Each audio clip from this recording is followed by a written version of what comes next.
दोस्तों, आप सबका स्वागत है अपने YouTube चैनल एजाज शेख में। दोस्तों, आज हम बात करने आपको नहीं पता है प्रधानमंत्री नरेंद्र मोदी के बारे में? कपड़े से पहचान रहे थे। आप याद कीजिए कि हिंदी सिनेमा ने कितना डराया था। कोई सेठ किसी हीरो के खराब कपड़े में झांक देता था तो कितनी बात चुपती थी उसकी। कपड़े से पहचानने की बात उन्होंने कह दी।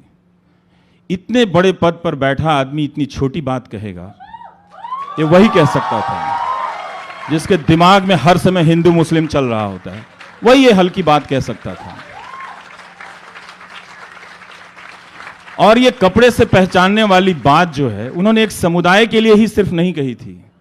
उन्होंने इस देश की जनता की जो बुद्धि है, जो सोचने की क्षमता है, उसको चुनौती दी थी कि 5 साल में हिंदू मुस्लिम दिखाते दिखाते हमने तुम्हें इस स्थिति पर ला दिया है कि अब हम कहेंगे कि सिर्फ तुम कपड़े से पहचान लो, और आप कपड़े से पहचानेंगे।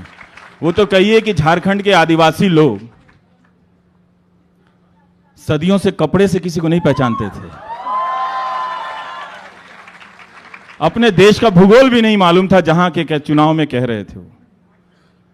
तो वो खून का रिश्ता था। घरों में यह सिखाया गया कि शादियों में जो रिश्तेदार आते हैं सब अलग अलग आर्थिक हैसियत के हैं। किसी का कपड़ा खराब हो सकता है, किसी का कपड़ा साधारण हो सकता है, लेकिन खून का रिश्ता है। इस देश में, इस देश से हिंदू और मुसलमान का खून का रिश्ता है। वो इस देश की आत्मा है दोनों, और आत्मा का आकार नहीं होता है। रूह का कोई कपड़ा नहीं होता है। मुर्दे पर कफन डालते हैं, आत्मा को किसी ने देखा नहीं। आप आत्मा पे कफन मत डालो, कपड़ा मत डालो। तो उन्होंने कहा आप कपड़े से पहचान लीजिए।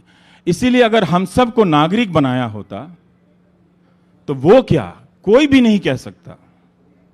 उनके तमाम पुलिस के जो लोग हैं जो बात बात पर सेडिशन के केस दर्ज कर लेते हैं आजकल, वो लोग भी ये बात नहीं कर पाते। कपड़े से पहचानने वाली बात इतनी हल्की बात थी, चुभ गई मुझे।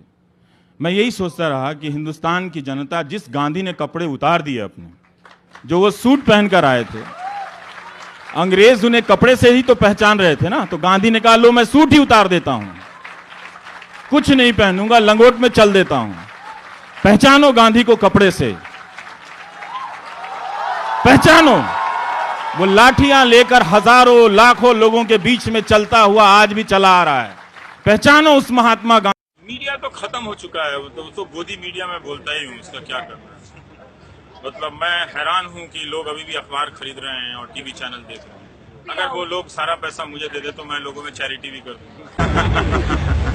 नहीं ठीक होगा। ये देखिए, ये एक बुनियादी ढांचा जो मीडिया का है वो खत्म हो गया। मीडिया कैसे बनता है? रिपोर्टर से बनता है, एडिटर से बनता है, एक चेक सिस्टम से बनता है। इन सारे सिस्टम को आप कोलैप्स कर दें, ध्वस्त कर दें, तो मीडिया का काम तो चल जाएगा। जैसे 2 बंदरों को ले आए बकवास प्रवक्ता जो आते हैं, वो 2 बंदर लड़ रहे होते हैं। वो कोई 83 बोलता है, कोई 2002 बोलता है, लड़ते रहते हैं 84 वर्सेस 2004। लेकिन नया इंफॉर्मेशन कंट्री को जानना, मालूम नहीं बहुत सारी चीज़ें अच्छी हुई होंगी तो वो रिपोर्टिंग के जरिए क्यों नहीं आ रही। उसमें बहुत सारी समस्याएं भी होंगी तो नहीं।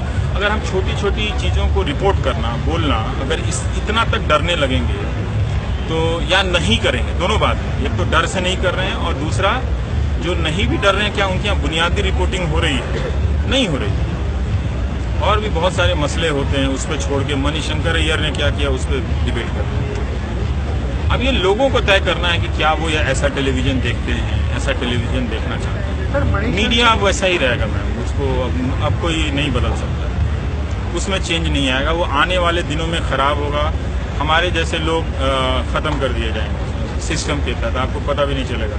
तो कोई नया बंदर आ जाएगा, फिर वो चीखता चिल्लाता रहेगा, आपकी ज़िंदगी का हिस्सा बन जाएगा। तो बहुत तरीका है। आज ही मैं लिख रहा था कि ऐसा क्यों है कि जो सरकार का हैंड आउट या उससे अलाइन होकर जर्नलिज्म कर रहा है, वो पिछले 3 साल से बहुत खुश दिखता है। उसको लगता है उसका कोई कुछ नहीं कर सकता है, और हमें जो भी देखता है तुम्हारी तो नौकरी गई तो दिमाग में बिठा दिया गया। तो ऐसा क्यों है कि हम जैसे लोग लंबे समय तक मीडिया में नहीं रह पाते? तो मैंने पीछे के भी एडिटर्स को देखा जो थोड़ा क्रिटिकल होकर लिख रहे थे, वो क्यों निकाल दिए जाते हैं, क्यों उनका आर्टिकल लिखना बंद हो जाता है? मैं हिंदी का पत्रकार हूँ, हिंदी का कोई अखबार मुझसे नहीं छापता 2014 के बाद। तो सोचिए, मैं नहीं डरा हूँ, लेकिन मुझे पता है हिंदी का अखबार ही नहीं छाप रहा। तो ये इतनी आसानी से नहीं बदलेगा। तो हमें बहुत मेहनत करनी है कि हमको अपने सवालों को लेकर बहुत लंबे समय तक जाना है।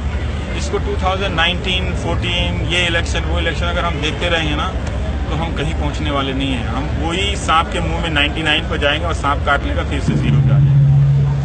यही है, हम लूडो खेल रहे हैं। लूडो खेलने की जरूरत